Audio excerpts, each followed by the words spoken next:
Friends, welcome to the chapter Shares and Debentures in Company Law or Indian Corporate Law.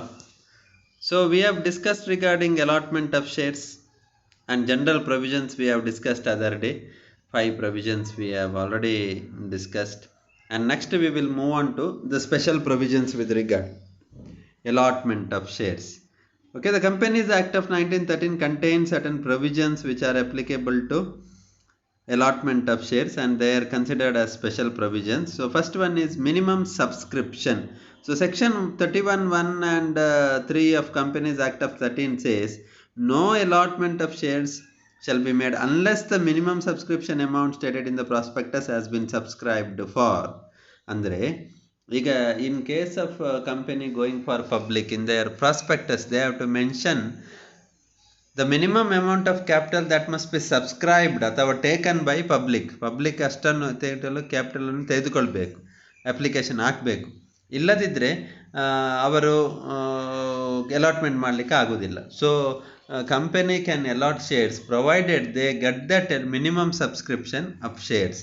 Okay, so ಇದು ಈಗ ಸಿಗದಿದ್ದರೆ, if the shares are not subscribed at least to the extent of minimum subscription, then the money should be returned by the company to all the applicants within next 15 days.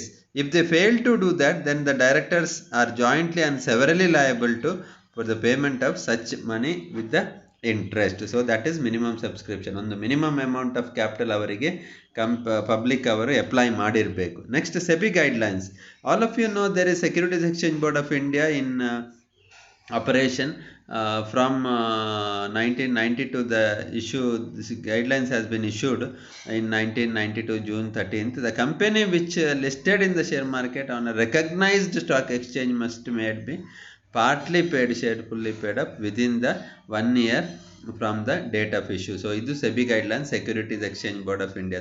Amele registration of prospectus, the intending company has to submit the duly completed prospectus andre enu invitation, okay, to purchase the shares with the registrar of company duly signed by every person who is named as a director and or proposed director or his agent before it is issued to the public for subscription. So adannu registration ಮಾಡಬೇಕು, registrar of ಕಂಪನಿಗೆ ಕೊಟ್ಟು ಅವರು ಅದನ್ನು ಒಪ್ಪಬೇಕು, ಅವರು ಅದಕ್ಕೆ sign ಮಾಡಬೇಕು, ಅದು ಮತ್ತು ಡೈರೆಕ್ಟರ್ ಸೈನ್ ಎಲ್ಲ ಅದರಲ್ಲಿ ಇರಬೇಕು.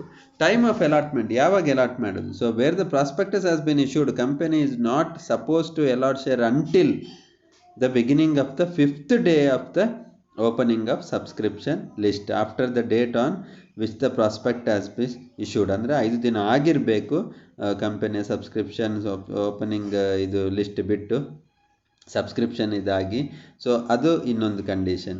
So in case of statement in lieu of prospectus, ಅಂದರೆ ಕಂಪನಿ ಪ್ರಾಸ್ಪೆಕ್ಟಸ್ ಪ್ರಿಪೇರ್ ಮಾಡೋದಿಲ್ಲ, statement in lieu of prospectus prepare ಮಾಡ್ತದೆ ಅಂತ ಹೇಳಿದರೆ, ಸೊ ಅದು 3 ದಿನ ಆದಮೇಲೆ, so 3rd day, there is made until 3rd day of the date of issue of prospectus filed to the registrar of company. So ಅದು ಮಾಡಬೇಕು ಅವರು. ಸೊ ಯಾಕಂದರೆ usually statement of prospectus is prepared by the companies which doesn't have share capital ಅಥವಾ shares limited by guarantee ಅಂತ ಎಲ್ಲ ಉಂಟು. So application money, application ನಿಮ್ಗೆ ಗೊತ್ತುಂಟು, ಇನ್ ಶೇರ್ ಕ್ಯಾಪಿಟಲ್ ಅಲಾಟ್ಮೆಂಟ್ ಆಗುವಾಗ ಅಪ್ಲಿಕೇಶನ್ ಕಾಲ್ ಸ್ಟೇಜ್ ಅಂತ ಎಲ್ಲ ಇರ್ತದೆ, ಅಪ್ಲಿಕೇಶನ್ ಅಲಾಟ್ಮೆಂಟ್ ಕಾಲ್ ಸ್ಟೇಜ್ ಅಂತ. ಸೊ ಅಪ್ಲಿಕೇಶನ್ ಮನಿ ಅಂದರೆ, so companies act of 1913 says the company must have received at least 5% of the nominal or face value of the shares. Okay, so ಅದನ್ನು 5% ಅದರ application money ಹಾಕಿರಬೇಕು. Opening of bank account, so as per the section 40 subsection 3 of the Companies Act of 1913, money received by the applicant shall be deposited in the account, special account called share application account opened in a scheduled bank. So ಇದು amount ಅಲ್ಲಿ deposit ಆಗಿರಬೇಕು ಬ್ಯಾಂಕಲ್ಲಿ. So ಅಲ್ಲಿ account ಮಾಡಿ ಆಮೇಲೆ ಮಾಡಬೇಕು. Even a company is already received such certificate until the amount payable application shares respect of 90% of subscription has been received, the company cannot go ahead with the allotment of shares. So allotment application money 90% ಆಗದವರೆಗೆ ಅವರು ಹೋಗ್ಲಿಕ್ಕಿಲ್ಲ. listing of shares, so company the desire to offering shares to the public for subscription by the issuer prospectus must obtain the permission of at least one recognized stock exchange for such securities to be dealt with the stock exchange. So ಅಲ್ಲಿ list ಆಗಬೇಕು, ಅಲ್ಲಿ ಹೆಸರು ಬರಬೇಕು ಕಂಪನಿದು. So NSE ಉಂಟು, BSE ಉಂಟು ಇಂಡಿಯಾದಲ್ಲಿ.